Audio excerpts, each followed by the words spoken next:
Sir हम जानना चाहेंगे कि आए दिन जो पत्रकार पे वर्तमान में अनेकों सवालात खड़े होते हैं। बहुत ऐसे पत्रकार होते हैं जो कुछ संगठन का जो कार्ड ले लेते हैं और प्रेस लेकर के घूमते हैं और अनेकों जगह जो है ना वो प्रेस का जो है ना गरिमा को धूमिल करते हैं। इस पे आपके क्या कहना है?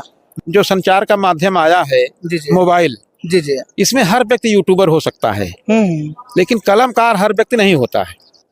कोशिश होती है कि उसकी गरिमा को बनाए रखें और जो इसको धूमिल कर रहे हैं उनको भी सचेत करें। फुल लोग असफल प्रयास कर रहे हैं।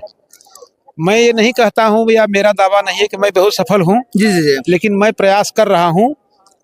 एक व्यवस्था बनाई गई है कि यदि कोई पत्रकार कहीं किसी कारण उत्पीड़ित हो रहा है जी जी और वह पत्रकार कि ये संगठन में ऐसा देखा जाता है, बहुत ऐसे संगठन है जो मैट्रिक पास है, इंटर पास है, उसको कार्ड इशू कर देते हैं और वो पत्रकारिता के रोब दिखा करके अन्य जगह उत्पात मचाते हैं। उनके लिए क्या कहेंगे आप? सिर्फ यह निवेदन कर सकते हैं कि आप जहाँ भी जिस क्षेत्र में हैं अपने दायित्व को निष्ठापूर्वक समाज हित में और जनहित में उसका उपयोग करिए। मूल समस्याएं हैं उनके सम्मान को लेकर के, उनकी सुरक्षा को लेकर के और उनको एकत्रीकरण को लेकर के बहुत लोग असफल प्रयास कर रहे हैं। सर ये जो पत्रकार है, मान के चलिए जो अनुभवी होते हैं, कलमकार होते हैं और कुछ होते हैं, लेकिन पत्रकार का आजादी से पहले क्या मिशन था, अभी क्या मिशन है होना चाहिए? नमस्कार, आप देख रहे हैं पब्लिक सपोर्ट 24। में हूं आपके साथ प्रमोद कुमार। इस वक्त मेरी मौजूदगी है दोस्तों उत्तर प्रदेश में। फ्रेम में जिस चेहरे को आप देख पा रहे हैं ये भारतीय राष्ट्रीय पत्रकार महासंघ के राष्ट्रीय संयोजक है। दोस्तों हम जानने का प्रयास करेंगे क्योंकि आए दिन पत्रकार पे अनेकों सवालात खड़े होते हैं, क्योंकि हमारे देश आज़ादी से पहले पत्रकार की मिशन था देश की आज़ादी, लेकिन अभी वर्तमान में पत्रकार का क्या मिशन है। फ्रेम में जो चेहरे को देख रहे हैं इनका नाम है भगवान प्रसाद उपाध्याय, जो कि विगत 20-22 वर्षों से भारतीय राष्ट्रीय पत्रकार महासंघ की कमान संभाले हुए हैं। हम जानने का प्रयास करेंगे कि जो 18 राज्यों में सेवा दे रहे हैं, 18 राज्यों में पत्रकार का संगठन है, ये संगठन आखिर का मकसद क्या है, किस उद्देश्य से बनाया गया है। सारे सवाल का जवाब करेंगे हम सर से लेंगे। वीडियो में बने रहिए। सर बहुत बहुत स्वागत आपका। धन्यवाद भैया। सर जानना चाहेंगे भारतीय राष्ट्रीय पत्रकार महासंघ का जो है संगठन का जो है स्थापना किस उद्देश्य को लेकर किया गया? देखिए, पत्रकारों की विभिन्न समस्याओं को लेकर के हमसे पहले भी बहुत संगठन सक्रिय रहे हैं। जी जी जी और मैं भी कुछ संगठनों में रहा हूं। मैंने वहां देखा कि पत्रकारों की जो मूल समस्याएं हैं उनके सम्मान को लेकर के, उनकी सुरक्षा को लेकर के और उनको एकत्रीकरण को लेकर के बहुत लोग असफल प्रयास कर रहे हैं। मैं ये नहीं कहता हूँ या मेरा दावा नहीं है कि मैं बहुत सफल हूँ, जी जी जी लेकिन मैं प्रयास कर रहा हूँ पत्रकारों के सम्मान के लिए, उनकी सुरक्षा के लिए और उनके शक्ति संवर्धन के लिए मैं संगठन को गतिशील बनाऊं। 15 जुलाई 2000 को इसका सन 2000 में 15 जुलाई को इसकी स्थापना हुई थी। तब से धीरे धीरे ये अपनी गति पकड़ रहा है। ये हमारा रजत जयंती वर्ष है। जी जी यानी कि 25 वर्ष हो गए स्थापना का। 25 वर्ष हो गए। जी जी 15 जुलाई को इसकी स्थापना हुई थी। अब 15 जुलाई 25 को इसका ये पूरा हो जाएगा वर्ष। सर हम जानना चाहेंगे कि आए दिन जो पत्रकार पे वर्तमान में अनेकों सवालात खड़े होते हैं। बहुत ऐसे पत्रकार होते हैं जो कुछ संगठन का जो कार्ड ले लेते हैं और प्रेस लेकर के घूमते हैं और अनेकों जगह जो है ना वो प्रेस का जो है ना गरिमा को धूमिल करते हैं। इस पे आपके क्या कहना है? देखिए, मैं तो सदैव इसका विरोधी रहा हूँ। जी जी किसी भी समाज में पत्रकार को सम्मानजनक ढंग से देखा जाता है, लोकतंत्र का चौथा स्तंभ माना जाता है। बिल्कुल। यद्यपि मैं व्यक्तिगत रूप से मेरी जो धारणा है कि यह लोकतंत्र का पहला स्तंभ है। जी जी क्योंकि हम अन्य जो स्तंभ हैं, कार्यपालिका, विधायिका और न्यायपालिका, उन तीनों के हम आँख और कान हैं। इसलिए हम अपने को प्रथम स्तंभ मानकर चलते हैं। कोशिश होती है कि उसकी गरिमा को बनाए रखें और जो इसको धूमिल कर रहे हैं उनको भी सचेत करें। सर जानना चाहेंगे 25 वर्षों में जो है कितने राज्यों में संगठन फैला हुआ है? देखिए, स्थापना के बाद करीब 5 वर्षों तक तो हम लोग अपने जनपद में ही सीमित रहे। 5 वर्षों तक? 5 वर्षों तक प्रयागराज में ही सीमित रहे। जी जी फिर एक कार्यक्रम हमारा 2005 में लखनऊ में हुआ। विधानसभा के वहाँ उस समय एक हमारे सदस्य थे जिन्होंने हमको आग्रह किया कि आप अपना यहाँ कार्यक्रम करिए, हम उस सहयोग करेंगे। बिल्कुल। तो वहाँ हम लोगों ने दारुल सफ़ा में एक कार्यक्रम किया, उसमें कई वरिष्ठ पत्रकार और साहित्यकार एकत्र हुए। फिर वहाँ से हमारा धीरे धीरे विस्तार शुरू हुआ। जी जी। फिर अन्य प्रदेशों में भी हम प्रयास किए, मध्य प्रदेश, आपके बिहार प्रदेश, झारखंड, छत्तीसगढ़, राजस्थान, दिल्ली, पंजाब, हरियाणा आदि स्थानों पर भ्रमण करके और कार्यक्रम का आयोजन करके जी जी। इसको विस्तार दे रहे हैं। बिल्कुल। अब इधर पिछले 2-3 वर्षों से दक्षिण भारत में भी इसका विस्तार हो रहा है, कई जगहों पर लोग जुड़े हैं। सर जानना चाहेंगे, भारतीय राष्ट्रीय पत्रकार संघ जो कि लगभग 18 राज्यों में फैला है, तो क्या पत्रकार पे आए दिन जो है अनेकों मतलब घटनाएं हो जाती है, वारदात हो जाती है और बेबुनियाद किसी को फंसा दिया जाता है, इस पे क्या बढ़ चढ़ के उसको सहयोग करती है? हाँ, बिल्कुल करती है। संगठन के संज्ञान में जो भी आता है, एक व्यवस्था बनाई गई है कि यदि कोई पत्रकार कहीं किसी कारण उत्पीड़ित हो रहा है जी जी। और वह पत्रकारिता को लेकर उत्पीड़ित हो रहा है, तो संगठन के शीर्ष पदाधिकारियों से मिल करके उसके न्याय के लिए, उसके सम्मान की सुरक्षा के लिए हम लोग प्रयास करते हैं। शासन प्रशासन से भी अपील करते हैं। जी जी। सर हम जानने का प्रयास करेंगे, तमाम जनता भी जानना चाहती है, यूट्यूबर में पत्रकार में क्या अंतर है सर?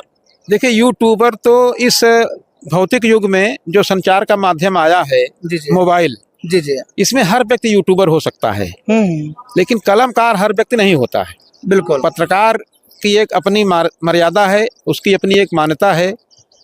वैसे तो पत्रकारिता के विभिन्न विश्वविद्यालयों में पाठ्यक्रम चल रहे हैं। जी जी। उनको अगर पूर्ण करने के बाद कोई पत्रकारिता में आता है तो वो सही पत्रकार माना जाता है। जी, जो कोर्स करने के बाद आता है। पाठ्यक्रम की आप जो है जब पढ़ेंगे, अध्ययन करेंगे, तभी आपको उसकी मान्यता मिल पाएगी।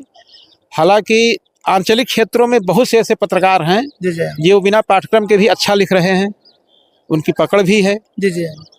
लेकिन मैं समझता हूं कि जो यूट्यूबर हैं, जी जी, उनको इनसे सीखना चाहिए। कहीं कहीं वो ऐसा कदम उठा देते हैं कि पत्रकारिता जगत शर्मिंदा होता है। शर्मिंदा होता, बिल्कुल बिल्कुल। इसलिए हम लोग कोशिश करते हैं कि ऐसे लोग इस समाज में अगर ना आए या ना उनका हो तो ज़्यादा अच्छा है।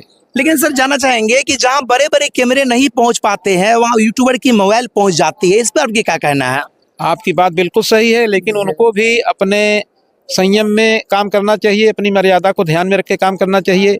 पता लगा कि आप अगर उसके बहाने किसी को आप ब्लैकमेल कर रहे हैं या किसी से आप अनर्गल प्रश्न पूछ रहे हैं, तो उसको थोड़ा सा उसका प्रतिकूल प्रभाव पड़ता है। हाँ सर, अगर कोई व्यक्ति पत्रकार बनना चाहे तो उनके लिए लीगल रूप क्या है, क्या क्या प्रोसेस गुजरना पड़ेगा? लीगल रूप ये है कि आप पहले तो विभिन्न विश्वविद्यालयों में पाठ्यक्रम हैं पत्रकारिता के, वहाँ आप प्रवेश ले लीजिए।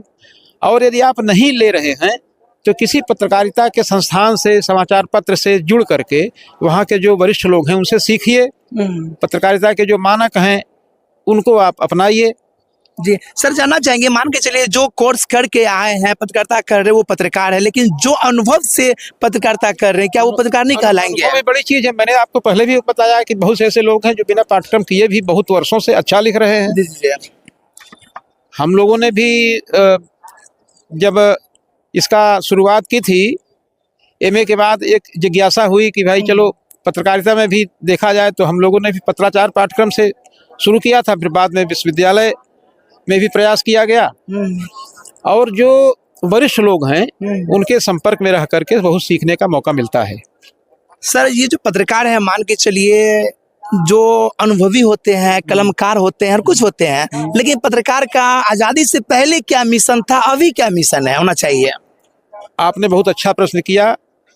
पत्रकारिता का उद्देश्य आज़ादी के समय देश की स्वाधीनता को बढ़ावा देना था, उसके लिए काम करना था। बिल्कुल। और वह एक मिशन था। जब कभी किसी के पास कोई सुविधा नहीं रहती थी, अगर वो इस क्षेत्र में आ रहा है तो उसके लिए कहा जाता था कि भाई आप एक रोटी खाने के लिए और जेल जाने के लिए तैयार रहिए, तभी इस क्षेत्र में आइए। बिल्कुल बिल्कुल। ऐसे बहुत से हमारे पत्रकार शिरोमणि हुए हैं जिन्होंने, जो हमारे आदर्श भी हैं, जिनकी तमाम प्रकार की प्रताड़ना भी की गई, लेकिन वो अपने उसे डिगे नहीं। आज़ादी के आंदोलन में पत्रकारों की भूमिका जो थी, उसको बाद में, अब जो वर्तमान युग में पत्रकारिता का जो दौर चल रहा है, वह कुछ कलुषित हुआ है, धूमिल हुआ है, जो नहीं होना चाहिए, वो चिंता का विषय है। सर जानना चाहेंगे कि अभी के दौर में जो है ना पत्रकार जो है हर कोई व्यू के पीछे पड़े हुए हैं, क्योंकि उनको व्यू मिलेगा तो ही इनकम आएगा यूट्यूब, फेसबुक, इंस्टाग्राम से, अन्यथा उनको इनकम नहीं आएगा। इस पे आपकी क्या प्रतिक्रिया है? नहीं, ऐसा नहीं है। देखिए, बहुत से अच्छे विचारकों ने भी अपने उस विचार के माध्यम से इसको सशक्त बनाया है। अनेक महापुरुष हुए हैं जिन्होंने अपने विचार से समाज को नई दिशा दी है। ऐसा नहीं है कि पत्रकार केवल अपने उसके व्यू के लिए ही काम करेगा। उसको अपना वो भी देखना चाहिए कि समाज में हित अगर हो रहा है तो अच्छी बात है। पत्रकारिता का मूल उद्देश्य होना चाहिए लोक कल्याणकार की भावना। लोक कल्याणकार। सर आज के डेट में जो पत्रकार हुए हैं ना वो अक्सर देखा जाता है कि पैसे के पीछे भागते हैं, क्योंकि गांधी जी सुभाष चंद्र बोस ने कहा था कि इस जगत में आते हैं ना तो ऐसी की भावना से मत आइए, ऐश्वर्य की भावना से मत आइए, एक सामाजिक भावना से आइए। इस पे क्या कहेंगे? देखिए, पैसा भौतिक युग में जीवन निर्वाह के लिए आवश्यक हो सकता है, जी। लेकिन पत्रकारिता के लिए उसे एक हथियार बना लिया जाए, मैं इसके विपरीत रहता हूँ। हमारी ये धारणा रहती है कि आप अपने गरिमा के अनुकूल काम करिए, आपके ऊपर कोई आंच न आवे, इसलिए कि समाज में हर तरह के लोग हैं। बिल्कुल। आप जिस उद्देश्य को लेकर उतरे हैं, आपको उसी उद्देश्य की पूर्ति के लिए आगे बढ़ना चाहिए।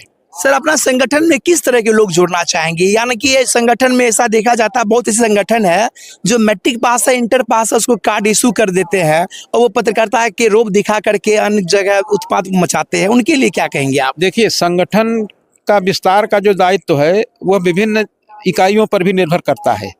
प्रदेश इकाई है, मंडल इकाई है, जिला इकाई है, तो उनके जो पदाधिकारी सदस्य बनाते हैं उसकी जांच पड़ताल भी होती है। कोशिश की जाती है कि कोई गैर पत्रकार सदस्य न बनने पाए। जी। और अगर कोई किसी कारणवश कहीं से जोड़ दिया गया है तो यदि वह सक्रिय नहीं है तो उसे हटाया भी जाता है। बहुत से पदाधिकारी हटा दिए जाते हैं। जी। क्योंकि जब साफ सुथरी छवि के लोग रहेंगे तो पत्रकारिता का स्तर हम बहुत ऊंचा तो नहीं कर सकते, लेकिन हम बहुत नीचे भी नहीं गिरा सकते। बिल्कुल।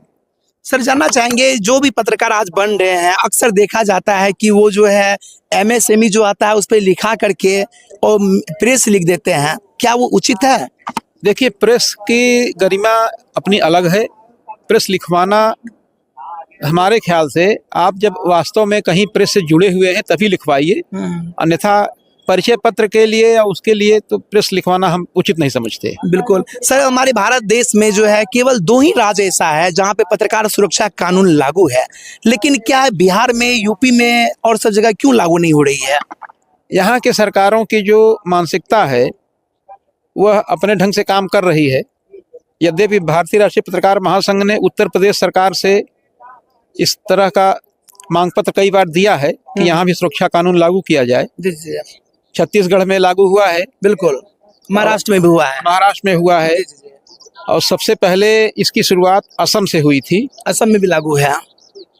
और अभी आपके बिहार में या और अन्य प्रदेशों में, छत्तीसगढ़ आदि में जो व्यवस्थाएं दी गई हैं उसका नकल करके अन्य सरकारें उसका प्रयास कर रही हैं। जैसे अभी हिमाचल प्रदेश ने भी कुछ इस तरह का एक बनाया है मापदंड। जी।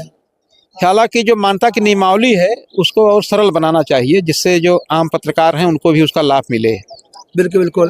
तो सर कहना चाहेंगे ये जो भारतीय राष्ट्रीय पत्रकार संघ है, महासंघ है, इसमें जो है किस किस तरह के पब्लिक जोड़ना चाहेंगे? नहीं, पब्लिक के लिए तो है नहीं, ये तो पत्रकारों के लिए है। जो संपादक हैं, जो लेखक हैं, जो रचनाकार हैं, किसी दैनिक या साप्ताहिक समाचार पत्र से या मासिक पत्रिका से जुड़े हुए हैं, किसी समाचार चैनल से जुड़े हुए हैं और वह ईमानदारी से अपना काम कर रहे हैं, उनका स्वागत किया जाता है। बिल्कुल। सर हम जानना चाहेंगे अंत में आपसे कि भारतीय राष्ट्रीय पत्रकार महासंघ जो है या इनका जो है सदस्य बहुत सारे बिहार में पत्रकार के हैं। जी। तो क्या बिहार के लिए आवाज उठा रहे हैं कि भारतीय सुरक्षा कानून लागू हो जाए? देखिए, वहाँ अभी तक जो व्यवस्थाएं थी उसमें थोड़ा इस बार परिवर्तन किया गया है। एक तो रजत जयंती वर्ष के उपलक्ष्य में भी व्यवस्था में बदलाव किया गया है। बिहार को एक नया प्रदेश दिया गया, प्रदेश अध्यक्ष दिया गया है। और उम्मीद है कि जो नए प्रदेश अध्यक्ष हमारे प्रोफेसर जगदीश प्रसाद यादव बनाए गए हैं वो पत्रकार हितों की रक्षा के लिए अच्छा संघर्ष करेंगे और एक अच्छी पहल करेंगे। सर जाते तमाम दर्शक जो आपको देख पा रहे हैं उनको क्या संदेश आप देना चाहेंगे? हम सिर्फ यह निवेदन कर सकते हैं कि आप जहाँ भी जिस क्षेत्र में हैं अपने दायित्व को निष्ठापूर्वक समाज हित में और जनहित में उसका उपयोग करिए। निजी स्वार्थ के लिए बहुत से मंच हैं, उसका उपयोग आप कर सकते हैं, लेकिन यह जो सार्वजनिक मंच है, पत्रकारिता का जो क्षेत्र है, इसमें सदैव आपको ध्यान रखना है कि लोक कल्याण की भावना उसमें हो, बिल्कुल बिल्कुल। जनहित हो, सबका हित हो, तभी आप सफल पत्रकार माने जाएंगे। सर बहुत बहुत धन्यवाद पब्लिक सपोर्ट 24 से बात करने के लिए।